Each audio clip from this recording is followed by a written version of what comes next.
Hello students, स्वागत है आप सभी का अपने इस YouTube channel star study centre में। स्टूडेंट्स, कैसे हैं आप सब? आई होप आप सभी बढ़िया होंगे।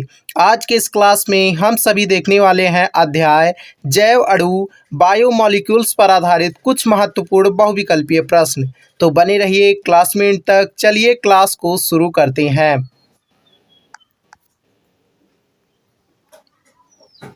सबसे पहला प्रश्न है आप सभी के स्क्रीन पर।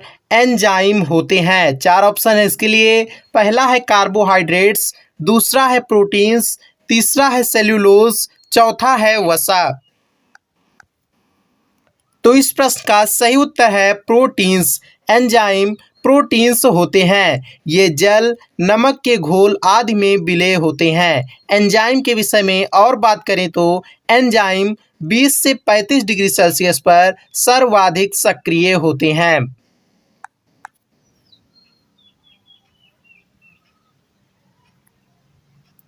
अगला प्रश्न है निम्नलिखित में कौन एक कोएंजाइम सहविकर है? चार ऑप्शन है इसके लिए। पहला है NAD+, दूसरा है प्रोटीन, तीसरा है Cu+, चौथा है इनमें से कोई नहीं। तो इस प्रश्न का सही उत्तर है NAD+। NAD+ का पूरा नाम निकोटिनामाइड एडेनिन डाई न्यूक्लियोटाइड है। यह एक कोएंजाइम है। कोएंजाइम के विषय में और बात करें तो FAD यानी flavin adenine dinucleotide, COA यानी कोएंजाइम A तथा TPP यानी थाइमिन पायरोफॉस्फेट भी कोएंजाइम हैं। अगला प्रश्न है निम्नलिखित में कौन सा कथन गलत है? चार ऑप्शन इसके लिए। पहला है सुक्रोज एक डाइसैकेराइड है, दूसरा है सेल्यूलोज एक पॉलीसैकेराइड है, तीसरा है यूरेसिल एक पिरामिडीन है, चौथा है ग्लाइसिन सल्फर युक्त एमिनो अम्ल है। तो इस प्रश्न का सही उत्तर है ग्लाइसिन सल्फर युक्त एमिनो अम्ल है। यह कथन गलत है।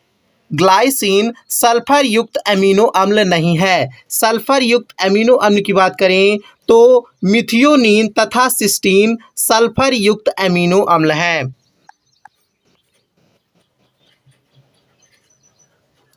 अगला प्रश्न है निम्नलिखित में कौन सा बहुलक नहीं है? चार ऑप्शन है इसके लिए। पहला है प्रोटीन्स, दूसरा है पॉलीसैकेराइड, तीसरा है लिपिड्स, चौथा है नाभिकीय अम्ल। तो इस प्रश्न का सही उत्तर है लिपिड्स। यह बहुलक नहीं है। जबकि प्रोटीन्स एमिनो अम्ल के बहुलक हैं, पॉलीसैकेराइड ये कार्बोहाइड्रेट्स के बहुलक हैं।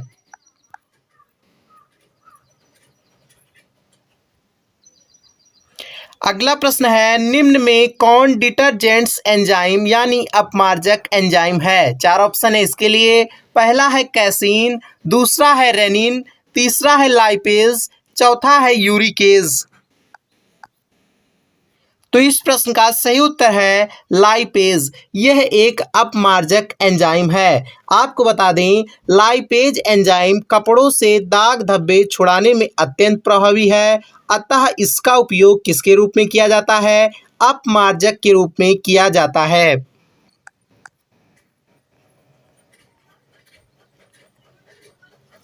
अगला प्रश्न है किस एंजाइम की भूमिका रुधिर का थक्का जमाने में होती है? चार ऑप्शन है इसके लिए। पहला है यूरिकेज, दूसरा है प्रोथ्रोम्बिनेज, तीसरा है लाइपेज, चौथा है केसीन। तो इस प्रश्न का सही उत्तर है प्रोथ्रोम्बिनेज। प्रोथ्रोम्बिनेज नामक एंजाइम की भूमिका रुधिर का थक्का जमाने में होती है।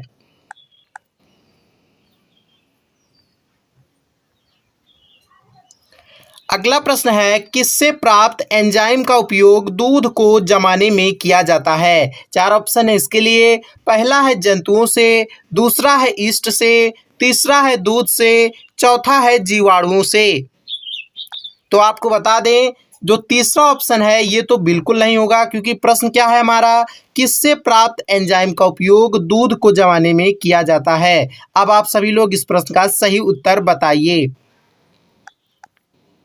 तो इस प्रश्न का सही उत्तर है जीवाणुओं से। जीवाणुओं से प्राप्त एंजाइम का उपयोग दूध को जमाने में किया जाता है। जबकि जंतुओं से प्राप्त रेनिन नामक एंजाइम का उपयोग दूध की कैसीन प्रोटीन का स्कंदन करके पनीर बनाने में किया जाता है।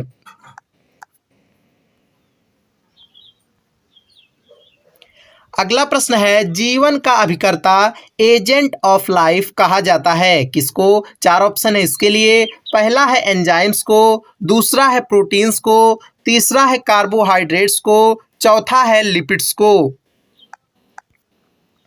तो इस प्रश्न का सही उत्तर है एंजाइम्स को। एंजाइम्स को जीवन का अभिकर्ता एजेंट ऑफ लाइफ कहा जाता है। आपको बता दें, एंजाइम्स जैविक क्रियाओं का नियमन एवं नियंत्रण करते हैं, इसीलिए इनको जीवन का अभिकर्ता एजेंट ऑफ लाइफ कहा जाता है।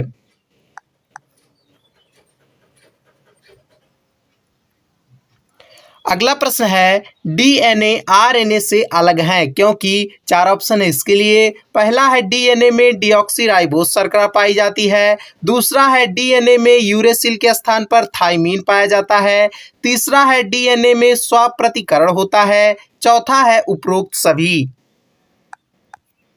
तो इस प्रश्न का सही उत्तर है उपरोक्त सभी। उपरोक्त सभी के कारण डीएनए आरएनए से अलग है। बात करें आरएनए की, तो आरएनए में राइबोस शर्करा पाई जाती है, आरएनए में थाइमीन के स्थान पर यूरेसिल पाया जाता है, आरएनए में स्वप्रतिकरण नहीं होता है।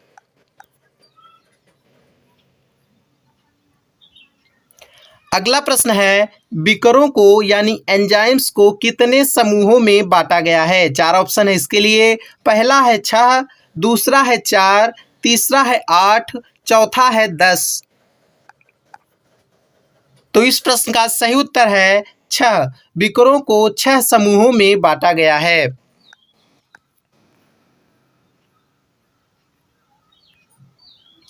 अगला प्रश्न है, निम्न में कौन सा कथन सही है? 4 ऑप्शन है इसके लिए। पहला है सभी विकर प्रोटीन होते हैं, दूसरा है कुछ विकर प्रोटीन होते हैं, तीसरा है सभी प्रोटीन्स विकर होते हैं, चौथा है उपर्युक्त में से कोई नहीं। तो इस प्रश्न का सही उत्तर है सभी विकर प्रोटीन होते हैं। यह कथन सही है।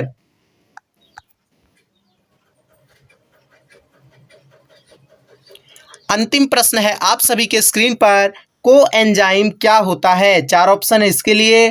पहला है सदैव प्रोटीन, दूसरा है कुछ परिस्थितियों में विटामिन, तीसरा है प्रोटीन रहित कार्बनिक यौगिक, चौथा है प्रायः एक धातु।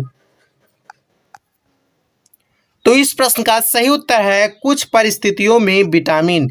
कोएंजाइम सहविकर कुछ परिस्थितियों में विटामिन होता है। स्टूडेंट्स, कैसा लगा क्लास? नीचे कमेंट बॉक्स में जरूर बताइएगा। दोस्तों के साथ क्लास को ज़्यादा से ज़्यादा शेयर करना बिल्कुल मत भूलिएगा।